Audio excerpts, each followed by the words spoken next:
불법 하도급과 중대재해 문제는 오랜 기간 정부와 노동계의 심각한 현안이었죠. 여러 정책에도 불구하고 역대 정부에서 개선하지 못한 이 문제들에 대해서 이재명 대통령이 직접 강력한 의지를 표명하며 대대적인 집중 단속을 시작했습니다. 김주영 기자의 보도입니다.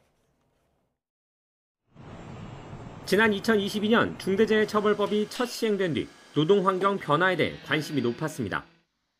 임기 막판이었던 문재인 당시 대통령은 사업장과 건설 현장 안전에 획기적 전기가 마련되길 바란다고 기대감을 드러냈습니다. 하지만 법이 시행된 뒤에도 같은 해에만 중대재해처벌법 대상 사고로 숨진 노동자가 200명이 넘었습니다.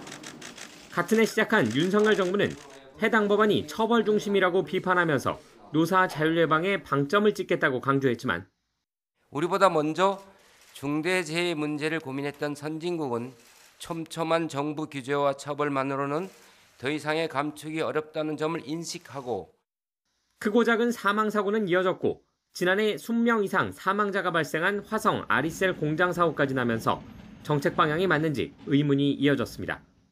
실제 2022년부터 지난해까지 해마다 산업재해로 사망한 숫자는 600명 내외에서 크게 변하지 않고 있습니다.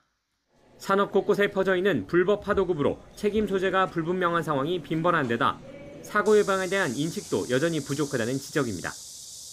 경영계에서는 처벌에 대한 불만도 크지만 반대로 실제 책임자가 기소되지 않거나 솜방망이 처벌이 이어져 실효성이 떨어진다는 문제 제기도 나옵니다.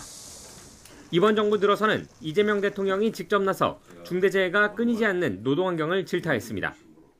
직접 사고업체의 면허 취소까지 언급하면서 경각심을 키웠고 국토부와 노동부는 건설 현장 불법 하도급 집중 단속에 나서는 등 역대 정부보다 강한 개선 의지를 드러내고 있습니다.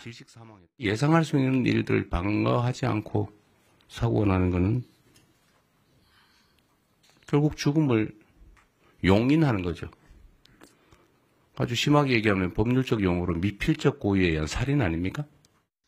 다만 노동 현장에 얽히고 설킨 생태계를 바꾸지 않는 한 이번에도 보여주기식 구호에 그치고 말 것이란 우려도 여전합니다. YTN 김주영입니다.